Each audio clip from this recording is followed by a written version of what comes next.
Hi ಎಲ್ಲ ನಮಸ್ಕಾರ guys ನಿನ್ನೆ ಮೊನ್ನೆ ಎಷ್ಟು ದಿವಸ ಆಯ್ತು ವ್ಲಾಗೇ ಮಾಡಿಲ್ಲ. ಯಾಕಂದರೆ ನಾನು ವ್ಲಾಗ್ ಮಾಡೋದು ಮರ್ತು ಹೋಗ್ತಿದ್ದೆ. ಮಧ್ಯಾಹ್ನ ನೆಂಪು ಬರ್ತಿದ್ದು, ಬಟ್ ಏನು ಮಾಡೋದು, ನಾಳೆ ಮಾಡೋಣ ಫೈನಲ್ ಇವತ್ತು ಮಾಡಕತ್ತೀನಿ. ಇವತ್ತು ಡೇಟು 24, ನಿಮಗೆ ಈ ವಿಡಿಯೋ 25 ಬರ್ಬೋದು. ಸಾರಿ ಗೈಸ್, ನಂಗೆ ಕನ್ಸಿಸ್ಟೆಂಟ್ ಇಲ್ಲ ವ್ಲಾಗಲ್ಲಿ, ಯಾಕಂದರೆ ರೂಢಿನೇ ಇಲ್ಲಲ್ಲ. ಸೊ ಮರ್ತು ಹೊಂಟೀನಿ. ಮಧ್ಯಾಹ್ನ ನೆಂಪು ಬರುತ್ತೆ, ಬಟ್ ಅಷ್ಟು ಕವರ್ ಮಾಡೋಕೆ ಆಗ್ತಿದ್ದಿಲ್ಲ. 30 to 45 ಸೆಕೆಂಡ್ಸ್ ಅಷ್ಟೇ ಆಗ್ತಿತ್ತು ಬ್ಲಾಗು. ಸೊ ಇವತ್ತು ಫುಲ್ ನೆಂಪು ಬಂದಿತ್ತು ಬೆಳಗ್ಗೆ ಎದ್ದ ತಕ್ಷಣ. ಸೊ ಇವತ್ತು ಕ್ಯಾಮ್ರಾ ಇಟ್ಟಿದ್ದೀನಿ. ತಿಂಡಿ ಆಯಿತು, ಪ್ರೋಟೀನ್ ಆಯಿತು. ಈಗ ಟ್ಯಾಬ್ಲೆಟ್ ತಿಂದು ಸಿಗ್ತೀನಿ ಗೈಸ್. ತಲೆ ಸ್ನಾನ ಮಾಡೋದಿತ್ತು, ತಲೆ ಸ್ನಾನ ಆಯಿತು. ಈಗ ಸ್ವಲ್ಪ ಹೊತ್ತಿಗೆ ಊಟ ಟೈಮು. ಆಮೇಲೆ ಇನ್ನೊಂದು ಹೇಳ್ಬೇಕಿತ್ತು ನಿಮಗೆ, ಇವತ್ತು ಡಾಕ್ಟ್ರ್ ಬರ್ತಾರೆ ಡ್ರೆಸ್ಸಿಂಗ್ ಮಾಡೋಕ್ಕೆ. ಡ್ರೆಸ್ಸಿಂಗ್ ಅಂದರೆ ಏನು ಗೈಸ್, ಇದು ಬ್ಯಾಂಡೇಜ್ ಎಲ್ಲ ಓಪನ್ ಮಾಡಿ ನೋಡಿದ್ರೆ ಎಷ್ಟು ರೀಕವರ್ ಆಗಿದೆ ಇಲ್ಲ. ಈ ರೀಕವರ್ ಏನಾದ್ರು ಕಂಪ್ಲೀಟ್ ಆಗಿದೆ ಫುಲ್ಲು. ಇದು ಏನು ರಾಡ್ ಇದೆಯಲ್ಲ, ಇವು ರಾಡ್ ಇವು ರಾಡ್ ಅಷ್ಟು ತೆಗಿತಾರೆ ಗೈಸ್.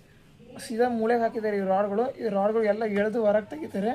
ಆಮೇಲೆ ಅದು ಹೋಲ್ ಇರುತ್ತಲ್ಲ ಎಲ್ಲ ತುಂಬ ಮಟ್ಟ ಮತ್ತು ಒಂದು 10-15 ದಿವಸ ಬಿಡ್ತಾರೆ ಅವು. ಯಾಕಂದ್ರೆ ಹೋಲ್ ಇರ್ತಾವಲ್ಲ, ರಾಡ್ ಹಾಕಿರಲ್ಲ, ಅದು ಹೋಲ್ ತುಂಬಾಗಿ ಮೇಲೆ ರಾಡ್ ಹಾಕ್ತಾರೆ. ಕಾಲು ಆಪ್ರೇಷನ್ ಮಾಡ್ತಾರೆ, ಅದು ಲಾಸ್ಟ್ ಆಪ್ರೇಷನ್ ಗೈಸ್. ಈಗ 2 ಉಳಿದಿರೋದು, ಒಂದು ರಾಡ್ ತೆಗಿತಾರೆ, ಇನ್ನೊಂದು ಅದು ಕಾಲೊಳಗೆ ರಾಡ್ ಹಾಕ್ತಾರೆ. ಇದು ಈಗ ಪ್ರೆಸೆಂಟ್ ಹೆಲ್ತ್ ಇರೋದು ಗೈಸ್. ಈಗಿನ ಡಾಕ್ಟ್ರ್ ಬಂದು ಡ್ರೆಸ್ಸಿಂಗ್ ಮಾಡಿ, ಮತ್ತು ಅವ್ರು ಏನು ಹೇಳಿದ್ರು ಅಂದರೆ, ಈಗ ಇನ್ನು 5 ದಿವಸದಲ್ಲಿ ಇದು ರಾಡ್ ತೆಗೆದು ಬಿಡ್ತಾರಂತೆ.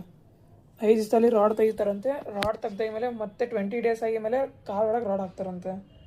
ಅಂದ್ರೆ ಹಬ್ಬ ಅಂದ್ರೆ ಒಂದು 2 ತಿಂಗಳಂತೂ ಹಿಂಗೆ ಇರ್ಬೇಕು ನನಗೆ. ಇನ್ನು 2 ತಿಂಗಳು ಆಪ್ರೇಷನಿಗೆ. ಸೊ ಈಗ ಫ್ರೆಶ್ ಅಪ್ ಆಗಿಬಿಟ್ಟಿನಿ, ಅಂದರೆ ಎಲ್ಲ ಮೈ ತೊಳ್ಕೊಂಡ್ಬಿಟ್ಟಿನಿ, ಫುಲ್ಲು ಬಟ್ಟೆನ ಚೇಂಜ್ ಮಾಡಿಬಿಟ್ಟಿನಿ. 2-3 ದಿವಸ ಬಿಟ್ಬಿಟ್ಟು ಸಾಕು, ಮೈ ಹಂಗೆ ವಾಸನೆ ಹೊಡಿತದೆ ಫುಲ್ಲು. ಇವತ್ತು ಫುಲ್ ಫ್ರೆಶ್ ಆಗಿಬಿಟ್ಟಿನಿ ಗೈಸ್. ಡೈಲಿ 3 ಗಂಟೆ 2 ಗಂಟೆಗೆ ಮಕ್ಕಂತಿದ್ದೆ. ಇವತ್ತು ಡ್ರೆಸ್ಸಿಂಗ್ ಮಾಡಿದಾಗ ಸ್ವಲ್ಪ ಕಾಲು ಉರಿತೈತಲ್ಲ, ಸೊ 11 ಗಂಟೆಗೆ ಮಕ್ಕಳ ಅಂತ ಗೈಸ್ ಮಕ್ಕಳಕತ್ತೀನಿ. Good night.